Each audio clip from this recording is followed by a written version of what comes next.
ভারতবর্ষের ইতিহাসে নারীদের ওপর অত্যাচারের ঘটনা নতুন কিছু নয়। সামাজিক অনধিকার, অকথ্য অত্যাচার থেকে শুরু করে নিজের পরিবারেও যে তাদের দমিয়ে রাখা হতো সে কথা তো কম বেশি আমরা সবাই জানি। তৎকালীন পুরুষশাসিত নিকৃষ্ট সমাজের তৈরি কিছু নিষ্ঠুর নিয়ম মুখ বুঝে মেনে চলা ছিল সেই সময়ের মহিলাদের একমাত্র কাজ। এসবের মধ্যে যে নিয়ম বা প্রথাটির কথা না বললেই নয় তা হল সতীদাহ প্রথা। ভারতীয় উপমহাদেশে এই কলঙ্কময় প্রথাটি মধ্যযুগীয় বর্বরতার এক ঘৃণ্য নিদর্শন। কত যে নিষ্কলঙ্ক নারীর দহন জ্বালা এবং চিৎকার চাপা পড়ে গেছে ঢাকঢোলের বাজনার নিচে, তা খুঁড়ে বের করতে হলে উঠে আসবে বহু পুরনো ক্ষত, যা একসময় আনন্দ অনুষ্ঠান ছিল কুসংস্কারাচ্ছন্ন সমাজের কাছে। কিন্তু সেই পুরনো ক্ষতই যখন আবার উঠে আসে মাটি ফুঁড়ে, তখন সমাজের উপর সেই অভিশাপ বর্ষিত হয় বন্যী জ্বালা হয়ে। আজকের গল্পের সূত্রপাত সেই সময় রাধামাধবপুর নামের এক গ্রামে। কোন পুরনো পাপের ফল আজও ভোগ করছে গ্রামবাসীরা?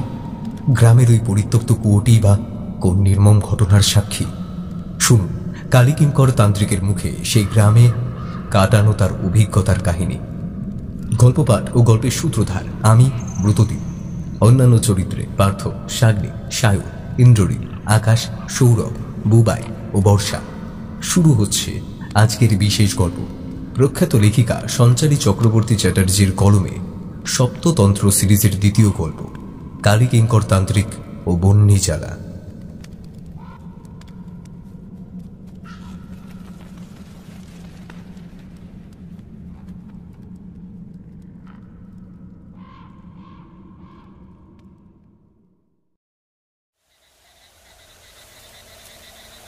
এই রাত বিরেতে বাথরুমে যেতে বড্ড কষ্ট হয় মানুষ, তার উপর আজ আবার অমাবস্যার রাত। আকাশ ঘোর কৃষ্ণবর্ণ, তার বুকে মিটমিট করে চলছে তারাদের দল। মাটির দালানে হ্যারিকেন হাতে দাঁড়িয়ে মানু ভাবছে কিভাবে ওই বাঁশঝাড়ের কাছেও যাবে। এদিকে যন্ত্রণায় তলপেট ফেটে যাচ্ছে। নিশুতি রাতে সকলে ঘুমে অচেতন। আজকাল গ্রামে সবাই তাড়াতাড়ি খেয়ে দিয়ে শুয়ে পড়ে। গ্রামে নতুন এক উৎপাত শুরু হয়েছে। মাঝরাতে কে বা কারা যেন বাড়িতে আগুন লাগিয়ে দিয়ে যাচ্ছে চুপি চুপি। বাড়ি শুদ্ধ, পুরো পরিবার পুড়ে মরছে। অন্ধকারে বাড়ির চারপাশে দাঁড়িয়ে থাকা বড় বড় গাছগুলোকে দৈত্যের মতো লাগছে। পেছন দিকের পানা পুকুর থেকে হু হু করে হাওয়া দিচ্ছে। সেই হাওয়ায় বাঁশবাগানের পাতাগুলো হালকা হাওয়ায় শব্দ তুলছে। মানুর খুব ভয় করছে, কিন্তু উপায় নেই। আর অপেক্ষা করলে হয়তো এখানেই হয়ে যাবে। মানু ধীর পায়ে এগুলো ঝোপের দিকে। এক টানা ঝিঝি পোকার ডাকে কানে তালা ধরে যাচ্ছে। পুকুরধারের কচু বনে ব্যাঙগুলো ঘ্যাঙর ঘ্যান সুরে গান গেয়েই চলেছে। ঝোপের কাছে হ্যারিকেনটা একটু দূরে মাটিতে নামিয়ে রেখে দাঁড়ালো লম্বা লম্বা ঘাসের ঝোপটার দিকে ফিরে। আজ যেন বাথরুমটা শেষ হতে একটু বেশি সময় নিচ্ছে। শেষই হচ্ছে না। বেশ কিছুক্ষণ পরে নিজেকে বেশ হালকা মনে হচ্ছে মানুষ।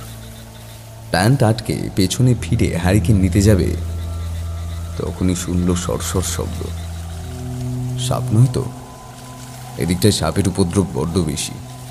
ব্যাঙ খাওয়ার লোভে প্রায়ই সদল বলে ঘোরাফেরা করে। পেছনে ফিরে হ্যারিকেনটা মুখের কাছে তুলে ধরে মানুষ।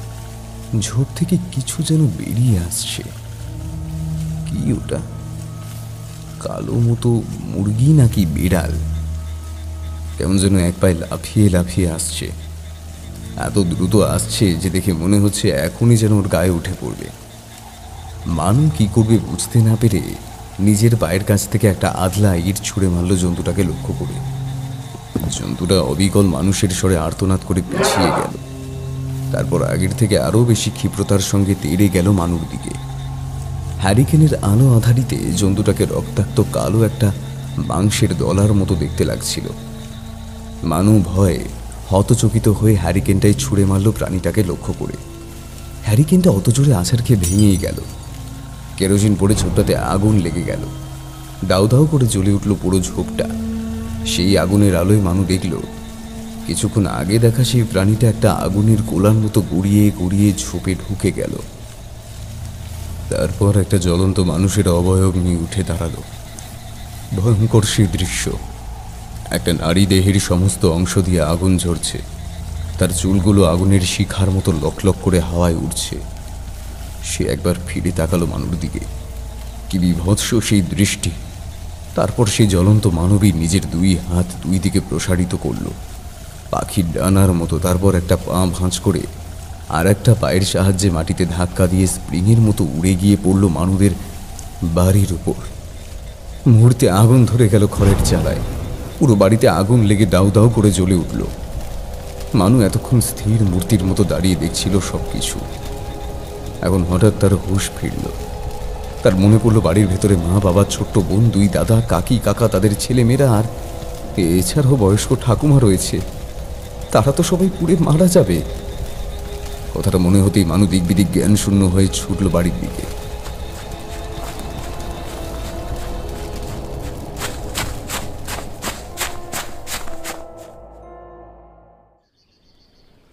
ভোরের আলো ফুটতে আর বেশি দেরি নেই।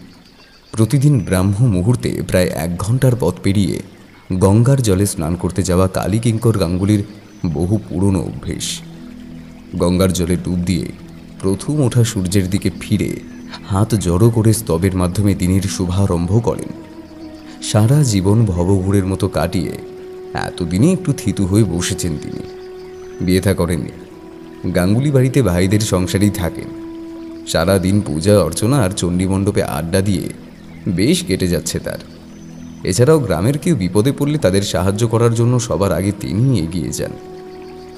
গঙ্গার ঘাটে যাওয়ার পথে একটা শ্মশান পড়ে। কয়েকদিন ধরে সেখানে ঘুঘু পিশাচের উপদ্রব হয়েছে। এই পথ দিয়েই যেই যায় তাকেই নাকি ওই ঘুঘু তার গলার মধুর স্বরে শীষ দিয়ে গান গেয়ে নিজেদের দিকে আকর্ষণ করে। সেই গানের এমনই মোহ যে মানুষ সম্মোহিত হয়ে চলে আসে ঝাঁকড়া তেঁতুল গাছের নিচে। তারপর সেই গাছের গুড়িতে হেলান দিয়ে আধবোঝা চোখে আচ্ছন্নের মতো বসে দুলতে থাকে। ঠিক এই সুযোগটারই অপেক্ষা করে সে। শিকার এখন তার হাতের মুঠোয়। গাছের উঁচু ডাল থেকে নেমে এসে মানুষটার বুকের উপর বসে নিজের তীক্ষ্ণ ঠোঁট গেঁথে দেয় মানুষটার হৃৎপিণ্ড লক্ষ্য করে। তারপর তার শরীর থেকে সমস্ত রক্ত মাংস শুষে নিয়ে মাত্র কয়েক মিনিটের মধ্যেই তাকে অস্থি চর্মসার কঙ্কালে পরিণত করে। গ্রামের মানুষ মরা পোড়াতে এসে সেই কঙ্কাল খুঁজে পায়। শুধুমাত্র তার পোশাক আশাক দেখে গ্রামের মানুষ বুঝতে পারে এ তাদের গায়েরই কোনো হারিয়ে যাওয়া মানুষ। এখনো পর্যন্ত এইভাবে প্রায় 5 জনের মৃত্যু হয়েছে। সর্বশেষ যে মারা গেল সে ছিল গাঙ্গুলি বাড়ির বাজার সরকার নটবর। সে বেচারা দিনের শেষে বাড়ি ফিরছিল এই রাস্তা দিয়ে। সাধারণত রাতের দিকে কেউই এই পথে আসে না, কিন্তু সেদিন বোধহয় নটবরের মৃত্যুই ওকে ডেকে এনেছিল। তাই সে রোজকার মতো ঘুরপথে না গিয়ে তাড়াতাড়ি বাড়ি পৌঁছানোর জন্য শ্মশানের এই সংক্ষিপ্ত পথ দিয়ে ফিরছিল। কিন্তু সেই রাতে তার আর বাড়ি ফেরা হলো না। রাতে বাবা বাড়ি ফেরেনি দেখে তার ছেলে জীবন পরদিন গাঙ্গুলি বাড়িতে তার বাবার খোঁজে এসে জানতে পারল যে তার বাবা আগের দিন রাতেই বাড়ির জন্য রওনা দিয়েছিল। সব শুনে কান্নায় ভেঙে পড়ল জীবন। মেজকর্তা তখন কয়েকজন শক্ত সমর্থ জোয়ান লেঠেলদের নিয়ে জীবনকে সঙ্গে করে নটবরকে খুঁজতে বেরোলেন।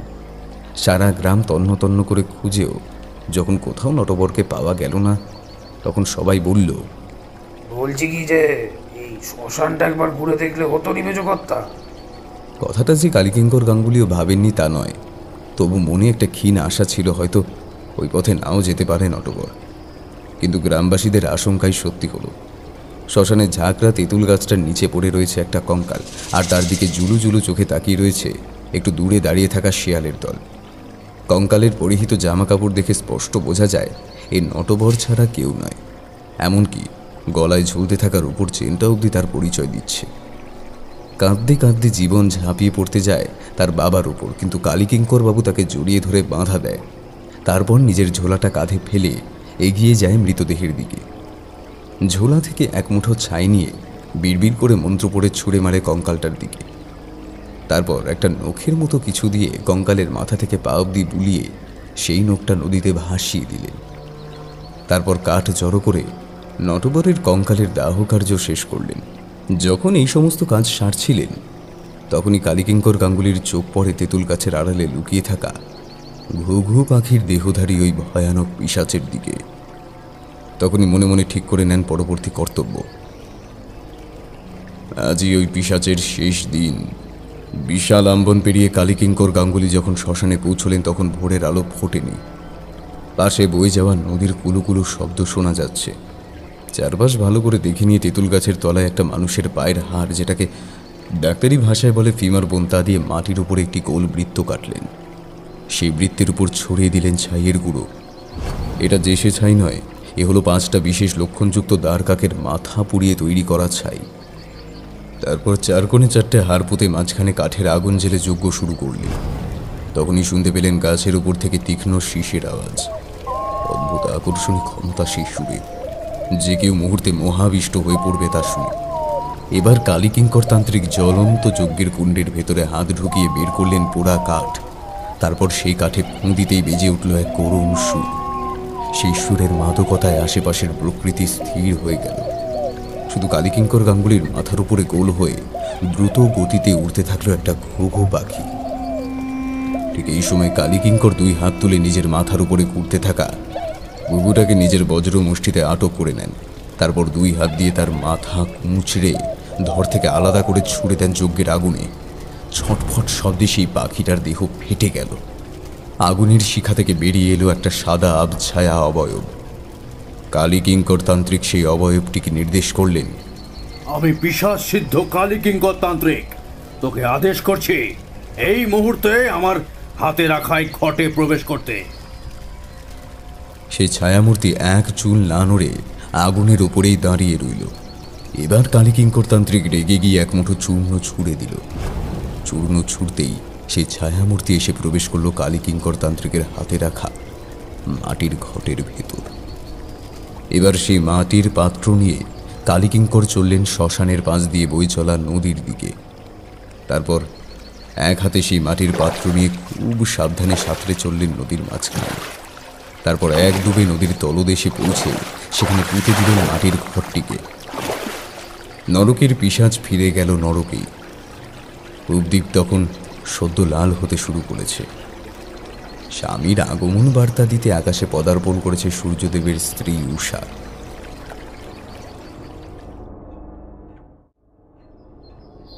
নটবরের মৃত্যুর কয়েকদিন পরে সেই যে মেজকর্তা উধাও হলেন, তারপর তার আর কোনো খোঁজ খবর পাওয়া যাচ্ছে না। গ্রামবাসীরা অধৈর্য হয়ে উঠেছে। অপরদিকে গাঙ্গুলি বাড়ির বড় কর্তাও চিন্তায় অস্থির। আবার কি এই বয়সে বিভাগী হলো তার মেজ ভাই, নাকি ঘুঘু পিশাচকে সায়স্তা করতে গিয়ে নিজেই কোনো রকম কোনো বিপদের সম্মুখীন হলো? না, আর চিন্তা করতে পারছেন না তিনি। সবাই যখন ভয়ানক চিন্তায় ব্যস্ত, ঠিক তখনই একজন লেঠেল খবর দিল কয়েকজন গ্রাম্য লোক মেজকর্তাকে গরুর গাড়িতে চাপিয়ে নিয়ে আসছেন। সেই শুনে বড় কর্তা আস্তাবল থেকে নিজের ঘোড়াটা বের করে ছুটলেন গ্রামের শেষ প্রান্তের দিকে। কিন্তু তাকে বেশি দূর এগোতে হলো না। একটু এগোতেই তিনি দেখতে পেলেন একটা গরুর গাড়ি। সেটাকে দাঁড় করিয়ে তার ভিতরে উকি দিতেই দেখলেন ভেতরে শুয়ে আছে তার মেজ ভাই কালীকিঙ্কর। তার গা গলা অবধি সাদা চাদরে ঢাকা, জ্বরে পুড়ে যাচ্ছে। ভয়ে মুখ শুকিয়ে গেল বড় কর্তার। তাড়াতাড়ি তাকে নিয়ে যাওয়া হলো জমিদার বাড়ি।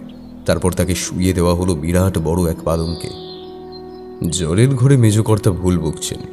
সেজ ভাইয়ের ছেলে সুশীল কলকাতায় ডাক্তারি পড়ে। সৌভাগ্যক্রমে সে তখন বাড়ি ছিল। সুশীলই টানা 7 দিন দিবারাত্র নিরন্তর সেবা করে আর ওষুধ দিয়ে সুস্থ করে তোলে তার মেজ জ্যাঠাকে। আজ অনেকদিন পর কালীকিঙ্কর গাঙ্গুলি একটু সুস্থ বোধ করছেন। মাথাটা আর আগের মতো ভার নেই। তাকে ঘিরে বসে আছেন পরিবারের সকলে। এছাড়াও দালান ভরে গেছে গ্রামের মানুষে। এতজনকে নিয়ে চণ্ডীমণ্ডপে বসলেই ভালো হতো, কিন্তু সুশীলের থেকে সেই অনুমতি পাওয়া যায়নি। খোলা জায়গায় বসলে হিম লেগে জ্যাঠামশাই আবার অসুস্থ হয়ে পড়তে পারেন। পালঙ্কের উপরে মোটা কম্বল গায়ে দিয়ে বসে আছেন কালীকিঙ্কর তান্ত্রিক। চাকুর একটা বাটিতে বার্লি মেশানো গরম দুধ রেখে গেছে। সেই বাটিতে একটা চুমুক দিয়েই মুখ বিকৃত করলেন কালীকিঙ্কর। তারপর একটু থেমে সবার দিকে তাকিয়ে হেসে বললেন, আমি এতদিন ফিরছি না দেখে তোমরা খুব চিন্তা করছিলে, তাই না? সবাই সমস্বরে বলল, হ্যাঁ কর্তা বাবা, আপনি কোথায় গিয়েছিলেন? আমাদের যে খুব চিন্তা হতেছিল আপনার জন্য। কালীকিঙ্কর গাঙ্গুলি এবার চাকরকে হুকুম আনতে আদেশ করে বলতে শুরু করলেন, হ্যাঁ, এবার আমার সাথে টক্কর হয়েছিল এক ভয়ানক শক্তির। সেটা কি শক্তি কর্তামশাই? ভিড়ের মধ্যে থেকে কেউ একজন প্রশ্ন করে। কালীকিঙ্কর গাঙ্গুলি একটু থেমে আবার বলতে শুরু করলেন। শোনো তবে, তোমাদের ঘটনাটা গোড়া থেকেই বলি তাহলে। ততক্ষণে চাকর হুকো দিয়ে গেছে। নলে লম্বা একটা টান দিয়ে কালীকিঙ্কর তান্ত্রিক শুরু করলেন। তোমরা তো জানো কয়েকদিন আগে গ্রামে কেমন ঘুঘু পিশাচের উৎপাত শুরু হয়েছিল। হ্যাঁ, তা সেদিন ভোরবেলা স্নানের আগে সেই অপশক্তিকে বিনাশ করার উদ্দেশ্যে আমি বেরিয়েছিলাম এবং নিজের লক্ষ্যে সফলও হয়েছিলাম। কালীকিঙ্কর গাঙ্গুলিকে কথার মাঝখানে থামিয়ে হরিহর জানতে চায়, বাবা ঠাউর, আগে বলেন দেখি এই ঘুঘু পিশাচটা আবার কেমনে অপদেবতা? এক অদ্ভুত পিশাচের কাহিনী, বুঝলি হরি? অদ্ভুত পিশাচের। এরা ভয়ানক অপঘাতে মারা যাওয়া কোনো আত্মা, যারা মৃত্যুর পর যে কোনো পাখির শরীর ধারণ করে। তা কোকিল হতে পারে, ফিঙে অথবা ইষ্টিকটু। মোটামুটি যেই সকল পাখির ডাক খুব তীক্ষ্ণ হয়, এরা সাধারণত তাদেরই রূপ ধারণ করে। তারপর তাদের সম্মোহনী সুরের মূর্ছনায় পথ ভুলিয়ে পথিককে টেনে নিয়ে যায় এক নির্জন স্থানে। পথিক যখন সুরের মায়ায় বাহ্যজ্ঞান লুপ্ত হয়, তখন সেই অবস্থার সুযোগ নিয়ে এই পিশাচ তার বুকের মধ্যে নিজের তীক্ষ্ণ ঠোঁট ঢুকিয়ে শরীরের সমস্ত মাংস, রক্ত, পেশি শুষে নেয়। তারপর তার কঙ্কালটা ফেলে নিজের আশ্রয়ে ফিরে যায় আর অপেক্ষা করে পরবর্তী শিকারের।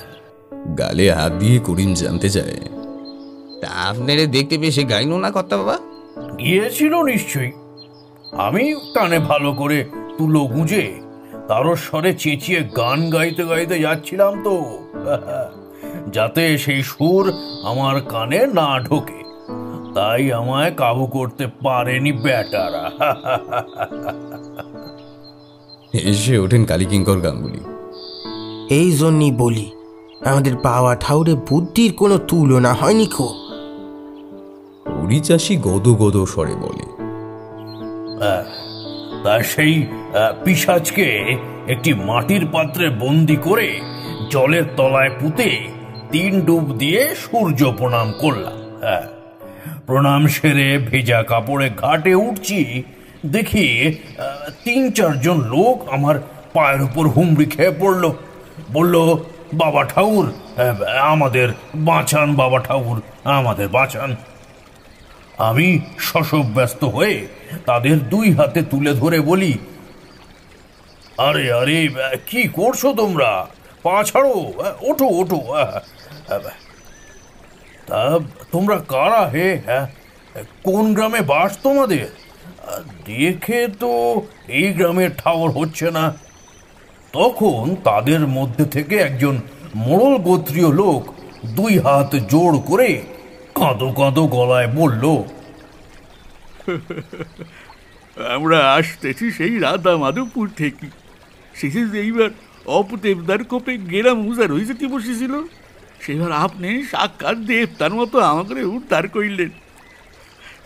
সিনা যায় বাবা ঠাকুর। আমার আবছা মনে পড়ল। আমি বললাম, তা তোমরা এইদিকে কি কারণে? আর কইয়েন না বাবা ঠাকুর, আমাকে আমাকে সব বোনাস হয়ে গেছে। এই বলে কপাল চাপড়ে মাটিতে বসে সে একেবারে হাউমাউ করে কাঁদতে লাগলো। আমি এবার একটু বেশ বিরক্তই হলাম। এতক্ষণের লড়াইয়ের ফলে শান্ত বোধ হচ্ছিল। আমি বললাম, এই যে কান্না থামিয়ে একটু খোলসা করে বলো দেখি। সে চোখ মুছে নিজেকে সংবরণ করল, তারপর বলল, বলছি বাবা ঠাকুর বলছি, শেষ কয় মাসে প্রতি অমাবস্যার পূর্ণিমায় একটা করে বাড়ি পুড়ে সারকার হয়ে যেতেছে। গ্রামে মাত্র 30 ঘর লোক। এইভাবে চলতে থাকলেই পুরো গ্রাম শ্মশান হয়ে যাবে বাবা ঠাকুর। কত গুণিন কত যা এলো, কেউ কিছু করতে পারলো না। তখন গাঁয়ের চুবড়ি বুড়ি আপনার কথা স্মরণ করলো। খোঁজ খোঁজ খোঁজ করতে করতে পরশুদিন হাটে গিয়ে শুনি আপনি বাড়ি ফিরছেন। তাই আজ সেই পথে যাতেছিলাম, হঠাৎ দেখি শ্মশানের মধ্যে আপনি বসে কি সব যজ্ঞ করতেছেন। আমরা আড়াল থেকেই দেখতে পেলাম আপনি পিশাচটারে ঘটে ভরি জলে ডুব দিলেন। তখনই বুঝতে পারলাম ইনি কালী তান্ত্রিক না হই যায় না। আমি অবাক হয়ে প্রশ্ন করলাম, এই পুড়ে যাচ্ছে মানে? হ্যাঁ, এমনি এমনি পুড়ে যাচ্ছে? কে আগুন লাগাচ্ছে? খোঁজ খবর নাওনি তোমরা? আমরা কিছু জানি না বাবা ঠাকুর। যে রাতে এইসব হয় সেই রাতে সবাইটা যেন মরণ ঘুম পায়। ঠিক হয়েছিল পাহারা দেওয়া হবে, কিন্তু সে তো হলো ওই রাতে মরার মতো ঘুমায় পড়ে। এখন কি হবে বাবা ঠাকুর? কিচ্ছু হবে না, কিচ্ছু হবে না। দাঁড়াও বাবু, দাঁড়াও। আগে আমি বাড়ি যাই, বাড়ি গিয়ে ভাবনা চিন্তা করে তারপর তোমাদের জানাচ্ছি, কেমন? আমি বাড়ি যাই, এখন যাই। এই বলে তাদের আশ্বস্ত করার আমি চেষ্টা করি, কিন্তু তারা শুনলে তো বলে, না না বাবা ঠাকুর, আপনি একুনিস বলেন, নইলে একটু অনর্থ হয়ে যাবে বাবা ঠাকুর। একুনিস বলেন। সবাই মিলে এত জারেজুরি করলো যে আমিও ভাবলাম এখন যদি বাড়িতে জানাই তবে বাড়ির লোকজন নাও ছাড়তে পারে। তাই একটু ভেবে আমিও রাজি হয়ে গেলাম। ওরা সাথে করে গরুর গাড়ি এনেছিল। একজোড়া পরিষ্কার ধুতি আর একটা পাঞ্জাবি দিয়ে বলল পরে নিতে। আমিও সেগুলো পরে নিয়ে ওদের সাথে রওনা দিলাম।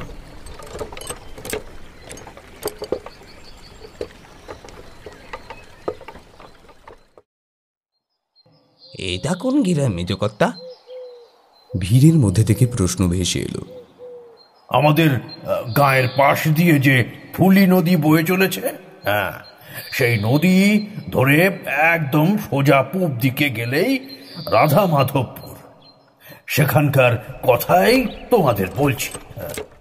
তা গায়ের সীমান্তে ঢুকতেই কেমন যেন একটা অদ্ভুত অনুভূতি হলো। মনে হলো গায়ের বাতাস যেন ভারী হয়ে আছে।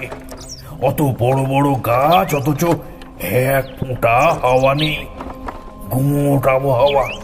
পুকুর ঘাটও কেমন যেন শুনশান। আমি খুব চিন্তায় পড়লাম।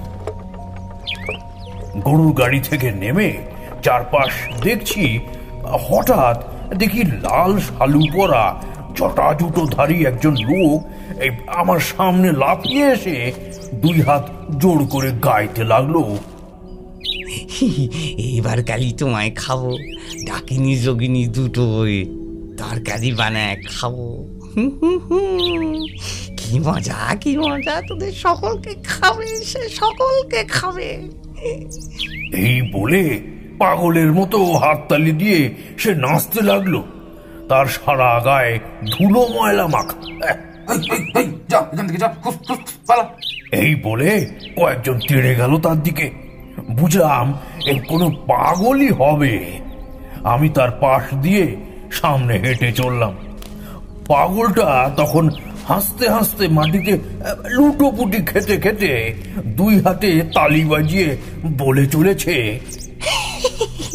খাবে খাবে, সে সবাইকে খেয়ে নেবে। যাওয়ার পথে পুড়ে ছাই হয়ে যাওয়া বাড়ি দুটো আমি দেখতে পেলাম। কিছুই আর অবশিষ্ট নেই। সর্বগ্রাসী আগুন পুড়িয়ে ছারখার করে দিয়েছে সব। ও আমি গিয়ে উঠলাম চরণ চাটুর্যের বাড়িতে। বেশ অবস্থা সম্পন্ন গেরস্ত। বাড়ি ঢুকে হাত পা ধোয়ার জল এগিয়ে দিল তার বড় মেয়ে। তার স্ত্রী এক বাটি মোটা সর আর কলা, আম, দুধ, ক্ষীর দিয়ে চিড়ের ফলার দিলেন মেখে। আমি সেই সব খেয়ে চাটুর্যে মশাইকে বললাম, চাটুর্যে মশাই, আমি একটু এই গ্রামটা হেঁটে দেখতে চাই। তা বেশ, তো আমার ছেলে বিদুকে নিয়ে যান না। আমি বেশ খুশি মনে রাজি হয়ে গেলাম। বিধু বাচ্চা ছেলে, সে মনের আনন্দে তার গ্রাম আমাকে ঘুরিয়ে দেখাতে লাগলো। ছোট্ট গ্রাম, কিন্তু আমার কেন জানি না মনে হচ্ছিল বাড়িগুলো যেন নির্দিষ্ট ছকে বাঁধা।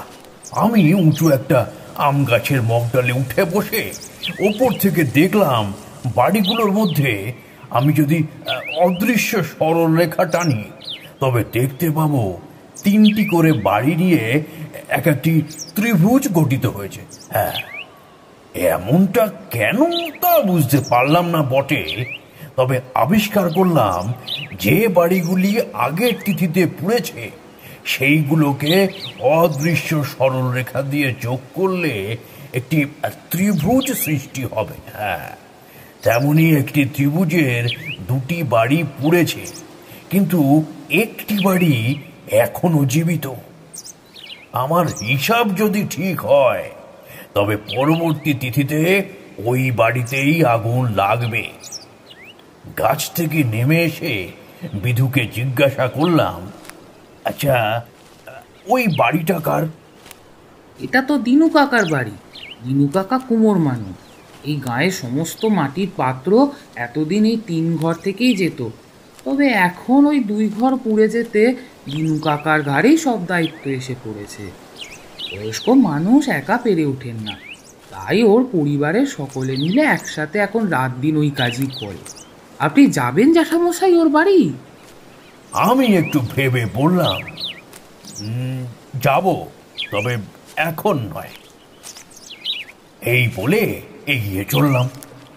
নদীর পাড় ধরে হাঁটতে হাঁটতে দেখলাম অনেকগুলো জায়গায় গোল গোল মতো, যেন অনেক কাল আগে কোনো বড় গর্ত বা কুয়ো ছিল, পরে তা মাটি দিয়ে ভরাট করা হয়েছে। আমি বিধুকে জিজ্ঞাসা করলাম, আচ্ছা, এই নদীর ধারে এমন কুয়োর মতো মুখ বন্ধ গর্ত কেন রে বাছা? বিধু উত্তর দিল, জ্যাঠামশাই, ওগুলো আগে কুয়োই ছিল, তবে শুকনো কুয়ো। এই ফুলি নদীর পাড়ে এই কুয়োগুলোর ভেতরেই সতীদাহ হতো। এখন তো মহারানীর সরকার নিয়ম করে ওই সব বন্ধ করে দিয়েছে, তাই কুয়োগুলোতে আচমকা কেউ পড়ে যাতে হাত পা না ভাঙে, তাই ওগুলোর মুখ বন্ধ করে দেওয়া হয়েছে। আমি ঝুঁকে পড়ে ভালো করে কুয়োগুলো দেখতে যেতে আবার সেই সকালের পাগলটা কোথা থেকে লাফাতে লাফাতে আমার সামনে এসে পড়ল। তারপর আমার সামনে দাঁড়িয়ে তার কালো ছোপলা দাঁতগুলো বের করে হাত ঘুরিয়ে ঘুরিয়ে গাইতে লাগলো, এই সংসার ধোকার তাঁতি ও ভাই আনন্দ বাজারে জুটি, ওরে ক্ষিতি জল বন্যি বায়ু শূন্যে পাঁচে পরিপাটি, প্রথমে প্রকৃতি স্থূলা অহংকারে লক্ষ কোটি, এই যেমন শরীর জলে সূর্য ছায়া অভাবেতেই স্বভাব জিতি। এই বলে এক পায়ে লাফাতে লাফাতে সোজা ফুলি নদীর জলে ঝাঁপ দিল। হ্যাঁ, গানের কথাগুলো আমার মাথায় গেঁথে রইল। কেন জানি না আমার মনে হচ্ছিল এই কথাগুলোর মধ্যে কোনো একটা ইঙ্গিত আছে। সাধারণ গানের কথা এগুলো নয়। বিধু আমাকে বলল, এই পাগলটা এমনিতে ভালো, কারোর কোনো ক্ষতি করে না। রাত দিন নিজের মনেই গান গায়, আর যার বাড়ি থেকে যা পায় তাই খায়। হাঁটতে হাঁটতে আমরা প্রায় গ্রামের শেষে চলে এসেছি। ফেরত যাব এমন সময় চোখে পড়ল একটা জঙ্গল।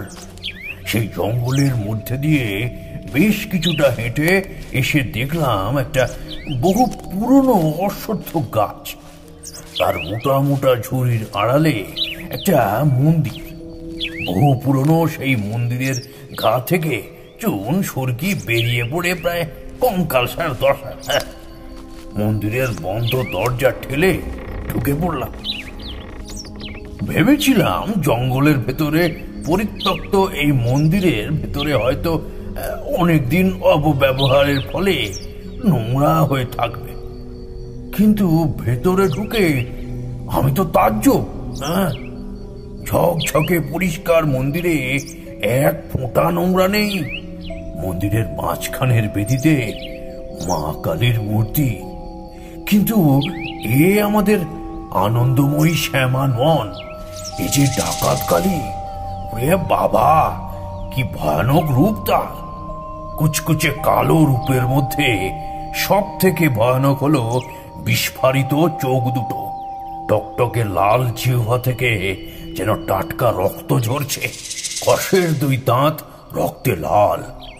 সে মূর্তি হঠাৎ দেখলে সাধারণ মানুষ ভয়ে মূর্ছা যাবে। বিধু বেচারার মুখ ভয় একেবারে শুকিয়ে গেছে। সে আমার পাঞ্জাবির পকেট ধরে বলছে, জ্যাঠামশাই, জায়গাটা ভালো নয়, এটা ডাকাত কালীর মন্দির। আগে এখানে নরবলি হতো, আপনি চলুন এখান থেকে। বিধু ছেলে মানুষ, ঘন জঙ্গলের ভেতরে এমন মন্দির দেখে তার ভয় পাওয়াটা খুব স্বাভাবিক। আমি আর সেখানে দাঁড়ালাম না, বাড়ির পথে ফিরে চললাম।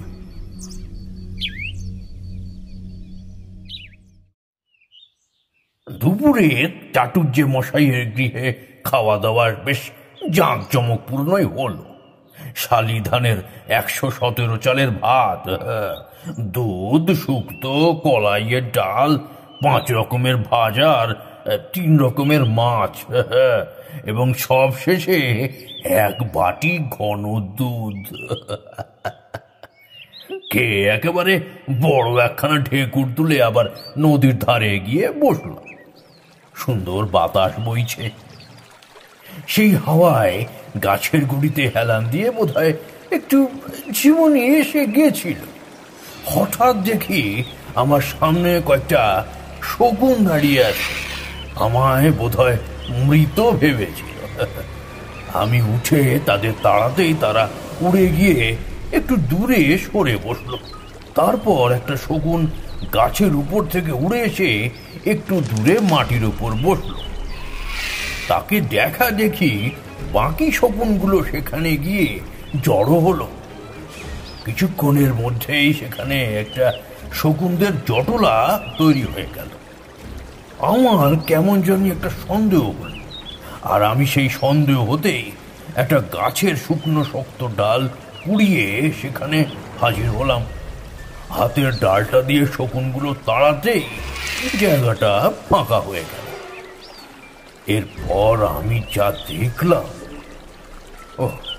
তাতে আমার মেরুদণ্ড দিয়ে একটা ইমেল স্রোত বয়ে গেল।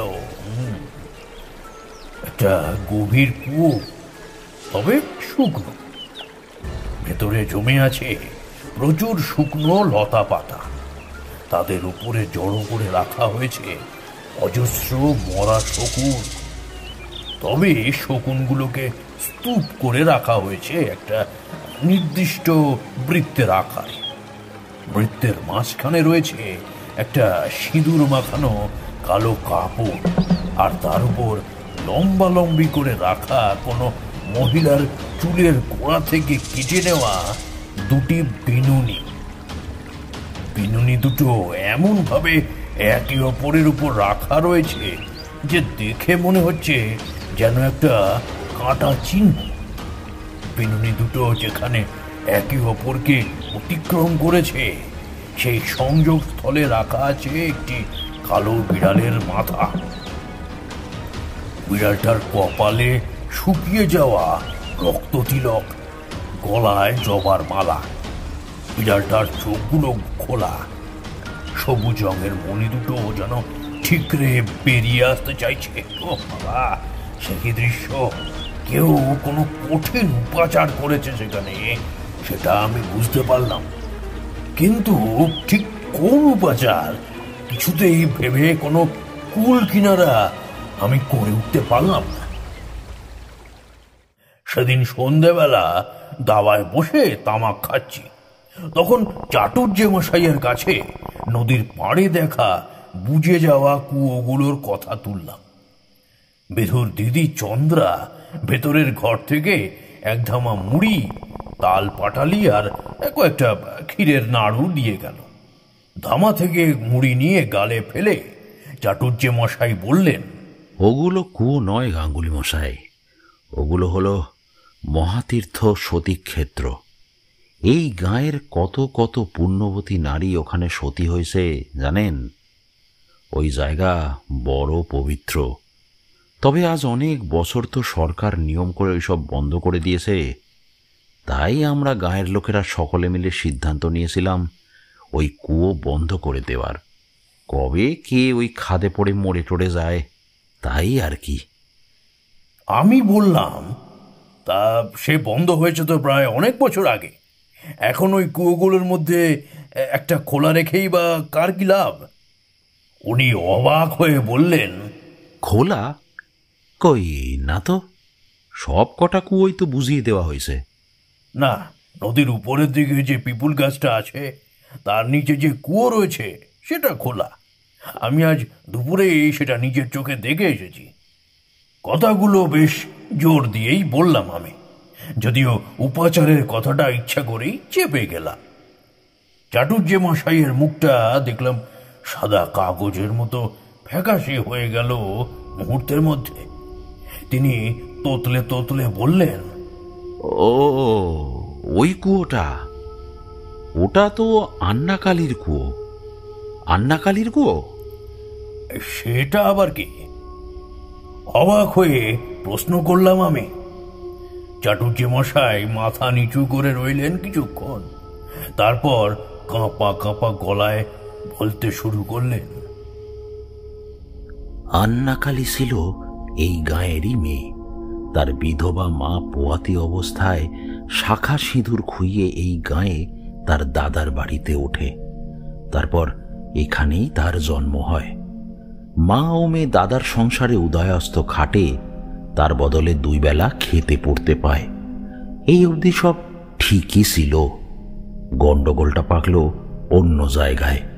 ওই মেয়ের যত বয়স বাড়তে লাগলো তত যেন সে রূপের আঁকড়া হয়ে উঠতে লাগলো। কিন্তু পণ দিতে অপারক কালীর মা কিছুতেই তাকে পাত্রস্থ করে উঠতে পারছে না। বাপ মরা মেয়েকে বিনা পণে কেউ বিয়ে করতেও চায় না। এদিকে মেয়ের বিয়ের বয়স পেরিয়ে যাচ্ছে। কষি লাউ ডগার মতো সে তরতর করে বেড়ে উঠছে। শরীরে এসেছে ভরাব যৌবনের জোয়ার। মেয়ের চিন্তায় মায়ের রাতে ঘুম হয় না। তাই ভর দুপুরে বাঁশ বাগানে গাছের আড়ালে গায়ের মাতব্বর দুর্গাচরণ বাড়ুজে দেখে যে সেই অভাগী হাতে হাত দিয়ে আশনাই করছে তিনু কলুর ছেলে জটার সাথে।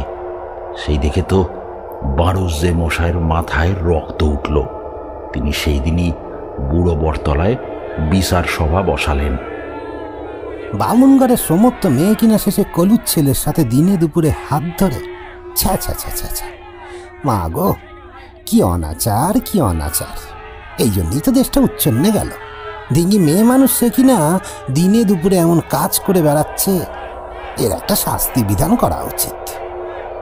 তা 5 মাতব্বর মিলে ঠিক করা হলো চণ্ডীচরণ মুখুজ্জের সাথে আগামীকালকেই আন্নার বিয়ে দেওয়া হবে। 1 হাত ঘোমটার তলায় মেয়ের কৃতকর্মের জন্য লজ্জায় নুইয়ে থাকা আন্নাকালীর মা একবার শুধু মিনমিন করে বলেছিলেন, হিন্দু ঘরের মেয়ের বিয়ে কোনো শুভ দিন লগ্ন না দেখেই হয়ে যাবে? মানে কথা শেষ হতে পারে না আন্নার মায়ের। তার আগেই বাড়ুজ্জে মশাই হুঙ্কার ছাড়েন, শাস্ত্রে আছে অরক্ষণীয়ার বিয়ের জন্য কোনো মাস হয় না। যে মুহূর্তে পাত্র পাওয়া যায় সেই মুহূর্তেই তাকে পাত্রস্থ করতে হবে। আন্নার মা চুপ করে যান। এই বিয়েতে দুর্গাচরণ বাড়ুজের বিশেষ আগ্রহ রয়েছে, কারণ চণ্ডী মুখুজ্জে তার ভগ্নিপদ। সে একটা পা ঘাটের দিকে বাড়িয়েই রয়েছে। শেষ মুহূর্তে একটা বিয়ে দিতে পারলে তার ভগিনীটিকে আর সতী হতে হবে না। নিজের বোনকে আর কিছু বছর বাঁচিয়ে রাখার সুযোগ পাওয়ার আনন্দে মনটা খুশিতে ভরে গেল তার। পরদিন বিয়ে। সেদিন সকাল থেকেই জটাকে ঘরের ভেতর শেকল তুলে রাখা হলো। বৃদ্ধ চণ্ডীচরণ ধুঁকতে ধুঁকতে বিয়ের আসরে পৌঁছলেন 3-4 জনের কাঁধে চেপে। আন্নাকালী বিয়ের আসরে কেঁদেই ভাসালো। বিয়ের আসনে বসে মুখুজ্জে মশাই মন্ত্র পড়ার বদলে শুধুই কাশলেন আর হাঁপড়ের মতো শ্বাস টানতে লাগলেন। বিয়ে নামক প্রহসন শেষ হতে হতে ভোর হয়ে গেল। পরদিন সকালে দরজার শেকল খুলে দেওয়ার পর জটা কাউকে কিছু না বলে বাড়ি সেরে বেরিয়ে গেল। সেই যে গেল, আর কোনোদিন সে গ্রামে ফিরে আসেনি। বিয়ের ঠিক 4 দিনের মাথায় এক রাতে মৃত্যু হলো চণ্ডীচরণের। মুখুজ্জে বাড়ির উঠোনে একদিকে চন্দন দিয়ে সাজিয়ে শুয়ে রাখা হয়েছে মুখুজ্জে মশাইকে, আর একদিকে সদ্য বিধবা আন্নাকালীকে সাজিয়ে তোলা হচ্ছে নতুন বউয়ের সাজে। এক গা গয়না পরিয়ে লাল টুকটুকে মসলিন শাড়ি আর এক মাথা সিঁদুরে তাকে রাজরানীর মতো লাগছে। দূর দূর গ্রাম থেকে বউরা আসতেছে সতী মায়ের পুণ্য সিঁদুর নিতে, তার পায়ে আলতা লাগিয়ে দিতে। আন্নাকালীর কোনো হুঁশ নেই, সে তখন ধুতরা আর ভাঙের নেশায় আচ্ছন্ন। দুর্গাচরণ তাড়া দিলেন সবাইকে তাড়াতাড়ি করতে। কোথা থেকে গোরা সেপাইরা আবার খবর পাবে, তখন সব পণ্ড হয়ে যাবে। কতদিন পর একটা তামাশা দেখার সুযোগ হয়েছে বলে কথা। মুখুজ্জে মশাইয়ের 4 ছেলে বাপকে কাঁধে করে নিয়ে রওনা দিল শ্মশান ঘাটের দিকে, আর গাঁয়ের মেয়ে বউদের কাঁধে ভর দিয়ে তাদের কাঁধে মাথা এলিয়ে দিল আন্নাকালী। সবাই মিলে তাকে টানতে টানতে নিয়ে চলল ঘাটে। সবার পেছন পেছন ঢাক ঢোল করতাল বাজিয়ে চলল বাজনদারের দল। নদীর কাছেই বড় পিপুল গাছের কাছে এক গভীর শুকনো কুয়ো, সেখানে থরে থরে সাজানো রয়েছে সীতার কাঠ। সবাই মিলে ধরাধরি করে সেখানে শোয়ানো হলো মুখুজ্জে মশাইকে। আন্নাকালীকে কুয়োতে নামানোর আগে সযত্নে তার গয়নাগুলি খুলে নিয়ে জমা করা হলো পুরোহিতদের কাছে। তারা 2 হাত তুলে আশীর্বাদ করে সকলের উদ্দেশ্যে চিৎকার করে বললেন, সতীমা হওয়ার জন্য ভাগ্য লাগে। মৃত্যুর আগে সবাই স্বামী সেবা করে, কিন্তু মৃত্যুর পরেও স্বামী সেবা কজনের ভাগ্যে হয়? বৈধব্যের নরক যন্ত্রণার থেকে সতী হয়ে স্বামীর সাথে স্বর্গে যাওয়া সত্যি ভাগ্যের কথা। সবাই বলো, জয় জয় সতী মায়ের জয়। গ্রামবাসীরা সকলে সমস্বরে সতী মায়ের জয়ধ্বনি দিল। কয়েকজন মিলে ধরাধরি করে আন্নাকালীকে নামিয়ে দিল সেই কুয়োর ভিতর। আন্নাকালীর নেশার ঘরে সীতায় বসে মাথা পেতে দিল স্বামীর বুকে। চণ্ডীচরণের বড় ছেলে বাপের মুখাগ্নি করে তরতর করে কুয়োর গায়ে লাগানো সিঁড়ি বেয়ে উপরে উঠে এলো, আর সঙ্গে সঙ্গে সিঁড়িটা তুলে নেওয়া হলো কুয়োর ভিতর থেকে। ওইদিকে সীতা জ্বলতে শুরু করেছে। শরীরে আগুনের তাপ লাগতেই আন্নাকালীর নেশা ছুটে গেল। সে পরিত্রাহী চিৎকার করে বাঁচার জন্য ছুটে বেড়াতে লাগলো কুয়োর মধ্যে। তার সেই গগন বিদারী আর্তনাদকে ঢাকা দেওয়ার জন্য আরও জোরে ঢাক ঢোল বাজতে লাগলো। বাজনদারদের দল জোরে জোরে ঢাক ঢোল বাজাতে লাগলো। আগুনের লেলিহান শিখা থেকে নিজেকে বাঁচাতে কুয়োর গা বেয়ে উপরে ওঠার নিষ্ফল চেষ্টা করতে লাগলো আন্নাকালী। তাই দেখে গ্রামের লোকেরা উপর থেকে আন্নাকালীকে ঢিল আদলা ইট যে যা পেল তাই ছুঁড়ে মারতে লাগলো। সেই ঢিলেরই একটা আন্নাকালীর মাথায় লেগে সে অজ্ঞান হয়ে গেল। একসময় সর্বগ্রাসী আগুনের লেলিহান শিখা জাপটে ধরল আন্নাকালীকে। গ্রামের মানুষ পাশবিক আনন্দে মেতে উঠল। কোনো জীবিত মানুষের মৃত্যু যে এত আনন্দদায়ক হতে পারে তা বোঝার জন্য সতীদাহ প্রথা যথেষ্ট ছিল।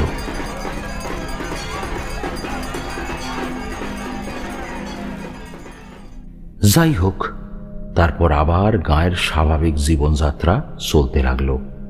সমস্যা শুরু হলো আন্নাকালীর মৃত্যুর ঠিক 3 দিন পর থেকে।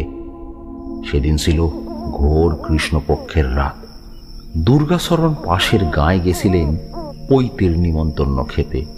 ফিরতে ফিরতে একটু রাতই হয়ে গিয়েছিল। শেষ খেয়ায় পৌঁছেছিলেন ফুলি নদীর ঘাটে। ঘাট পেরিয়ে পাট ক্ষেত, তারপরেই তার বাড়ি। ক্ষেতের আল ধরে হাঁটছেন বারুজ্জে মশাই। হঠাৎ মনে হলো কেউ যেন তার পিছে পিছে আসতেছে। যতবারই পেছনে ফেরেন দেখেন কেউ কোথাও নাই। উনি মনের ভুল ভেবে এগিয়ে চললেন। হাঁটতে হাঁটতে নাকে পচা গন্ধ এসে ঠিকল। সবে পাট কাটা হয়েছে, আলের দুই ধারে জল জমিয়ে পাট পচানো চলছে, সেই গন্ধই পাওয়া যাইতেছে। যদিও গন্ধটা ঠিক পাট পচার মতো গন্ধ নয়, তবুও তিনি বিশেষ পাত্তা না দিয়ে জোরে পা চালালেন। পেছনে কারো হেঁটে আসার শব্দটা আরো দ্রুত হচ্ছে। দাঁড়িয়ে পড়লেন বারুজ্জে মশাই। ঘাড়ের কাছে একটা শীতল হাওয়ার অনুভূতি। পেছন ফিরে দেখলেন দূরে দুটো ভাঁটার মতো শোক তার দিকে এক দৃষ্টে দেখছে। বুকটা কেঁপে উঠল বারুজ্জে মশাইয়ের। তারপর ভালোভাবে দেখে বুঝলেন তিনি যা দেখে ভয় পেয়েছেন সেটা একটা শেয়াল। নিজের বোকামিতে নিজেই হেসে সামনে ফিরলেন, কিন্তু সামনে ফিরে যা দেখলেন তাতে তার বুকের রক্ত শুকিয়ে গেল। দেখলেন একটা জ্বলে যাওয়া বিভৎস মুখ তার দিকে হা করে এগিয়ে আসছে, যেন তাকে গিলে নেবে। তিনি পাগলের মতো উল্টো দিকে দৌড়তে শুরু করলেন। পেছন থেকে ভেসে এলো আকাশ কাঁপানো অট্টহাসি। দৌড়তে দৌড়তে বারুজ্জে মশাই পৌঁছলেন পিপুল গাছের নিচে। এতটা দৌড়ে এসে হাঁপিয়ে গেছিলেন, একটু দম নেবার জন্য দাঁড়ালেন। ঠিক এই সময় কুয়োর ভিতর থেকে বেরিয়ে এলো দুটো জলসে যাওয়া শাখা পলা পড়া হাত দুটো এক ঝটকায় বারুজ্জে মশাইয়ের পা দুটো টেনে কুয়োর ভিতরে ঢুকিয়ে নিল তার গোটা শরীর। দূরে গাছের তলায় ছিটকে পড়ে রইল তার দড়ি দেওয়া গোল চশমা। এরপর টানা 5 দিন পর পর গ্রামের 5 মাতব্বরের মৃত্যু হলো ঠিক একইভাবে। গ্রামের লোক চিন্তিত হয়ে উঠল। পাশের গ্রাম থেকে নিতু গুণিনকে ডেকে আনা হলো। সে সব কিছু দেখে শুনে বললে গায়ে পিশাচির উপদ্রব শুরু হয়েছে। তাকে নিরস্ত্র করতে সেই রাতেই যজ্ঞে বসল গুণিন। যজ্ঞ শেষে নদীর পাড়ের সবকটি কুয়োর মধ্যে মন্ত্রপুত জল ছিটিয়ে বুঝিয়ে দেওয়া হলো তাদের মুখ। তারপর এত বছর ধরে গায়ে কোনো উপদ্রব ছিল না। এখন কতদিন হলো এই সমস্যা ফের শুরু হয়েছে। এবার আপনি আমাদের ভরসা। আমি সব শুনে কোনো উত্তর দিলাম না। সে রাতের মতো খেয়ে দে শুয়ে পড়লাম। শুয়ে কিছুতেই আমার ঘুম এলো না। এপাশ ওপাশ করতে লাগলাম চিন্তায়। আজ বাদে কাল পূর্ণিমা, তার আগেই এই সমস্যার সমাধান আমাকে করতেই হবে। চোখ বন্ধ করতেই আজ দুপুরে নদীর পাড়ে দেখা দৃশ্যগুলো মনে পড়ে গেল। সঙ্গে সঙ্গে বিদ্যুৎ ঝলকের মতো একটা বিষয় আমার মাথায় খেলে গেল। উত্তেজনায় আমি উঠে বসলাম। ইস, এই সহজ হিসাবটা আমার মাথায় আগে আসেনি। আমি ভোর হওয়ার অপেক্ষা করতে লাগলাম। পরদিন সকালে আলো ফুটতেই চাটুজ্জে মশাইকে বলে কয়েকজন সমস্ত জোয়ান লোককে নিয়ে আমি বেরিয়ে পড়লাম।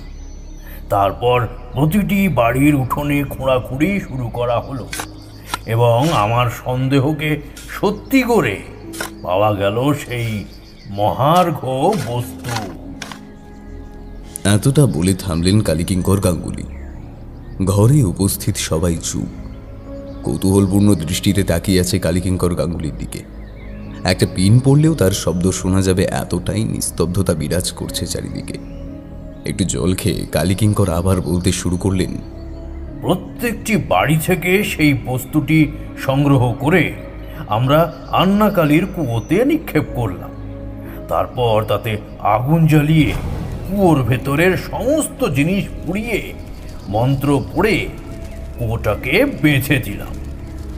গায়ের লোকেরা আবার মাটি ফেলে কুয়োটা বুঝিয়ে দিল। আপনি এই গায়ের সব ঘর থেকে কি পেয়েছিলেন বাবা ঠাকুর? ভিড় থেকে প্রশ্ন ভেসে আসে। কালীকিঙ্কর গাঙ্গুলি একটু থেমে মুচকি হেসে বলেন, শকুনের পা। সকলে বিস্মিত কণ্ঠে একসাথে প্রশ্ন করে, শকুনের পা? গাঙ্গুলি মশাই একটু দম নিয়ে বললেন, হ্যাঁ, শকুনের পা। শকুনের পাকে কারণে চুবিয়ে এক পক্ষকাল বিশেষ উপাচার করা হয় এবং উপাচার শেষে তা পুঁতে দেওয়া হয়। যে ভিটের ক্ষতি করতে চাও তার মাটির নিচে পূর্ণিমা আর অমাবস্যা তিথিতে তার মধ্যে প্রাণ সঞ্চার হয়। এই ক্ষেত্রে যে উপাচার করেছিল সে আন্নাকালীর অতৃপ্ত আত্মাকে আবার জাগিয়ে তুলে এই পাগুলির মধ্যে সঞ্চারিত করেছিল। ফলে আন্নাকালীর আত্মা আগুন হয়ে ঝলসে দিচ্ছিল একের পর এক বাড়ি। সমস্ত ক্রিয়া সারতে সারতে আমাদের বিকেল হয়ে গিয়েছিল। আমি বড্ড ক্লান্ত বোধ করছিলাম। চাটুর্যে মশাই বললেন যে রাতটা ওনার কাছে গিয়ে বিশ্রাম নিয়ে পরের দিন বাড়ির দিকে যাত্রা করতে। পরপর দুটো বড় বড় কাজ সেরে আমিও খুবই ক্লান্ত ছিলাম। শরীর বিশ্রাম চাইছিল, তাই তাড়াতাড়ি খেয়ে শুয়ে পড়েছিলাম। কিন্তু মনে একটা খচখচানি থেকেই যাচ্ছিল। এই ভয়ানক উপাচার করেছিল কে? এইসব ভাবতে ভাবতে চোখটা সবে লেগে এসেছে এমন সময় কান্নার শব্দে আমার ঘুমটা ভেঙে গেল। আমি উঠে বাইরে বেরিয়ে এসে দেখলাম চরণ চাটুর্যের বাড়ির মেয়ে বউরা সকলে কাঁদতে কাঁদতে বিলাপ করছে। আমি তো অবাক হলাম, কি হলো আবার? চরণ চাটুর্য উদ্বিগ্ন মুখে আমার কাছে এসে বলল, আমার বিধুকে কোথাও খুঁজে পাচ্ছি না মেজকর্তা। আমি যেন আকাশ থেকে পড়লাম। তা কি করে সম্ভব? আজ সকালে মাঠে পাটে খেলে বেড়াচ্ছিল ছেলেটা। আমি যখন ঘুমোতে যাচ্ছি তখনও সে লণ্ঠনের আলোয় দুলে দুলে ব্যাকরণ কৌমুদি মুখস্থ করছিল। সেই ছেলে হঠাৎ করে গেল কোথায়? চাটুর্যে মশাই বললেন যে খেয়ে দিয়ে উঠে ছেলেটা নাকি ঘটি নিয়ে দরজার বাইরে দাঁড়িয়ে কুলকুচি করছিল, তারপর আর ঘরে ফেরেনি। গাঁয়ের সবাই সজাগ হয়ে উঠল। কয়েকটা দলে ভাগ হয়ে সবাই খুঁজতে বেরিয়ে গেল। আমিও বেরোলাম চাটুর্যে মশাইয়ের সাথে। খুঁজতে খুঁজতে নদীর পাড়ে চলে এলাম। সব কটা কুয়োর মুখ বন্ধ, চিন্তার কোনো কারণ নেই। কিন্তু বিধু কোথাও নেই। অল্প বয়সী ছেলে একা একার কত দূর যাবে সেই চিন্তাই করছি। হঠাৎ চোখ গেল দূরের জঙ্গলের দিকে। সেখানে হালকা আলো দেখা যাচ্ছে। কাউকে কিছু না বলে আমি এগিয়ে চললাম সেই জঙ্গলের দিকে। কিছুটা এগোতেই আলোটা আরো স্পষ্ট হলো। সেটা আসছিল সেদিনের দেখা সেই পরিত্যক্ত মন্দির থেকে। মন্দিরের দরজা হাট করে খোলা, সেখানে প্রদীপের আলো জ্বলছে। মন্দিরের পাশের অশ্বত্থ গাছে মুখে কাপড় গুঁজে দড়ি দিয়ে বাঁধা রয়েছে বিধু। আমি দৌড়ে গিয়ে সঙ্গে সঙ্গে তার দড়ি খুলে দিলাম। সেই সময় আমার কানে ভেসে এলো এক অট্টহাসি। মুখ তুলে দেখলাম লাল কৌপিন পরা একটা লোক। অন্ধকারে তার মুখ ভালোভাবে দেখা যাচ্ছে না। আমি জিজ্ঞাসা করলাম, এই অবধ শিশুকে বেঁধে রেখেছিস কেন?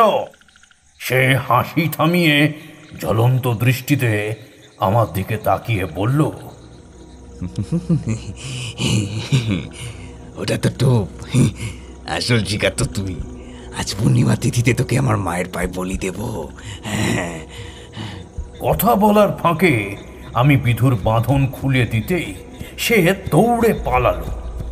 আমি উঠে দাঁড়িয়ে বললাম, তবে রে, তাকে তেড়ে মারতে যাব ঠিক এই সময় লোকটা আমার দিকে কিছু ছাই ছুঁড়ে দিল। আমার পা গেল মাটিতে আটকে। উঠতে চড়তে পারছি না। মনে হলো অদৃশ্য কোনো শিকল দিয়ে কেউ যেন আমায় বেঁধে রেখেছে। আমি ছাড়াতে পারছি না। বুঝলাম লোকটি অতীব শক্তিধর। তাকে জিজ্ঞাসা করলাম, কে তুই, কি চাস? লোকটা হো হো করে হেসে বলল, ইনি এই গ্রামকে চালিয়ে পুড়িয়ে ছারখার করে দিতে চাই। আমি জানতে চাইলাম কেন? সে বলল, এই গ্রাম আমার থেকে আমার ভালোবাসাকে কেড়ে নিয়েছে। এখানকার প্রতিটা মানুষ আমার শত্রু। আমি এদের বিনাশ করব, আমি এদের বিনাশ করব। এসব হেয়ালি ছেড়ে খোলসা করে বল, কে তুই? সে রাগে গড়গড় করতে করতে বলল, আমি জটা। আমার ভালোবাসা আন্নাকালীকে এই গায়ের প্রত্যেকে ষড়যন্ত্র করে মেরে ফেলেছে। আমি এর প্রতিশোধ নেবই। তুই আমার সমস্ত পরিকল্পনা বানচাল করে দিয়েছিস। তোকে আমি আজ মায়ের পায়ে বলি দেবই। আমি ধাক্কা মেরে সরিয়ে দিলাম জটাকে। জটা দেখি আমার দিকে তাকিয়ে মুচকি হেসে উঠে পড়ল। তারপর মন্দিরের সামনে গিয়ে জোরে জোরে মন্ত্র পাঠ করতে শুরু করলো। বুঝতে পারলাম নররক্তের লোভ দেখিয়ে সে মুন্ডমালিনীকে জাগানোর চেষ্টা করছে। এরপর আমি যা দেখলাম তাতে ভয়ে আমার শির দাঁড়া দিয়ে হিম স্রোত বয়ে গেল। দেখলাম পুজো বেদিতে মহাদেব আছেন, কিন্তু মা নেই। বুঝতে পারলাম তিনি জেগে উঠেছেন। আমি এক মনে কাল ভৈরবের স্তব শুরু করলাম। দেখলাম খড়গ হাতে মা কালী এগিয়ে আসছেন আমার দিকে। ওহ, কি ভয়ানক তার রূপ! জিভ দিয়ে রক্ত ঝরছে। তার পিছনে দাঁড়িয়ে জটা হা হা করে প্রচন্ড শব্দে হাসছে। ঠিক এই সময় দেখলাম জটার পিছনে এসে দাঁড়িয়েছে ভয়ঙ্কর দর্শন এক পুরুষ। তার হাতে খড়গ। সে এক কোপে জটার গলা কেটে মাটিতে ফেলে দিল। তার সহচর শূকরের দল জটার রক্ত শুষে নিতে লাগলো। এদিকে মা খড়গ হাতে একদম আমার সামনে। হঠাৎ দেখলাম খড়গ সমেত তার হাত শূন্যে উঠে গেল। আমি ভয়ে চোখ বন্ধ করে ফেললাম। বেশ কিছুক্ষণ কেটে গেল, কিন্তু আমার উপর কোনো খড়গ নেমে এলো না দেখে ভয়ে ভয়ে চোখ মেলে চাইলাম। চোখ খুলে যা দেখলাম তাতে আমার দুই চোখ জলে ভরে গেল। কি দেখলেন কর্তামশাই? সকলে উৎসুক হয়ে সমস্বরে প্রশ্ন করল। কালীকিঙ্কর তান্ত্রিকের চোখ জলে ভরে গেল। চলো চোখে তিনি বললেন, যা দেখলাম তা আমার বহু জন্মের পুণ্য ফল। দেখলাম বাবা মাটিতে শুয়ে তার বুক পেতে দিয়েছেন। মা বাবার বুকের উপর দাঁড়িয়েছেন। তার মুখ লজ্জাবনত, যেন খুব গর্জিত কোনো অপরাধ তিনি করে ফেলেছেন। লজ্জায় দাঁত দিয়ে নিজেই নিজের জীব কাটছেন। চারিদিকে অপূর্ব এক জ্যোতিতে ভেসে যাচ্ছে। সেই দৈব দৃশ্য আমি বেশিক্ষণ সহ্য করতে পারলাম না। অজ্ঞান হয়ে পড়ে গেলাম।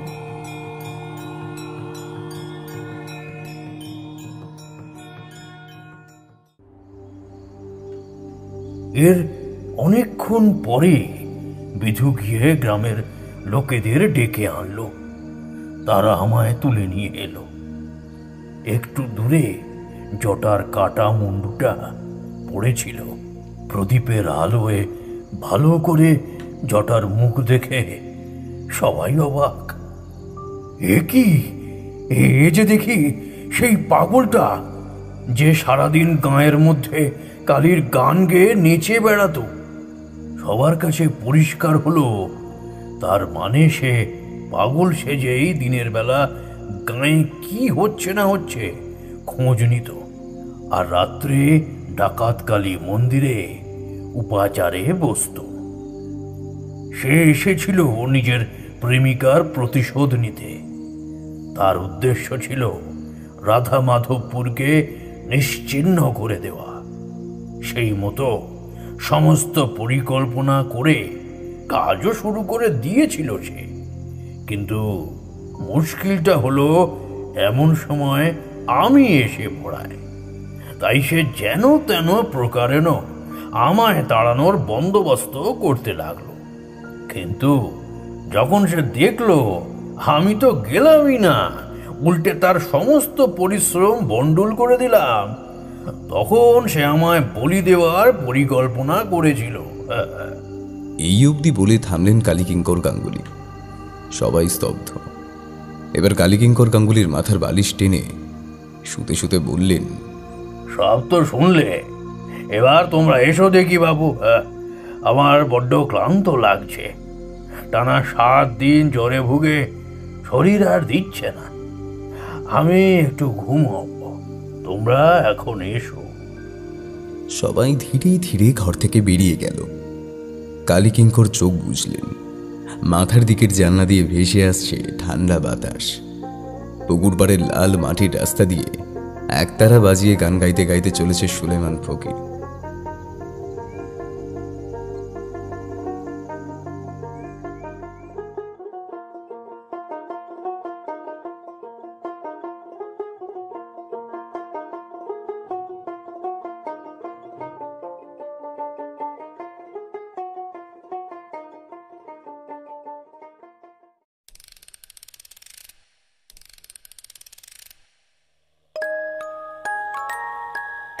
শুনছিলেন প্রখ্যাত লেখিকা সঞ্চারী চক্রবর্তী চ্যাটার্জির কলমে কালীকিঙ্কর তান্ত্রিক ও বন্যিচালা।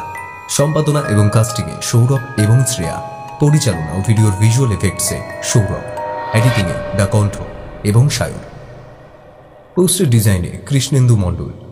আমাদের গল্পটি ভালো লেগে থাকলে লাইক করে দেবেন এবং আপনাদের মূল্যবান মতামত কমেন্টে জানাতে ভুলবেন না। আরও নতুন নতুন গল্প শুনতে চ্যানেলটি সাবস্ক্রাইব করে পাশে থাকা বেল আইকনটি প্রেস করে দেবেন, যাতে নতুন কোনো গল্প এলে তা সরাসরি সবার আগে পৌঁছে যায় আপনার কাছে। শুনতে থাকুন মিডনাইট ফ্যান্টাসি।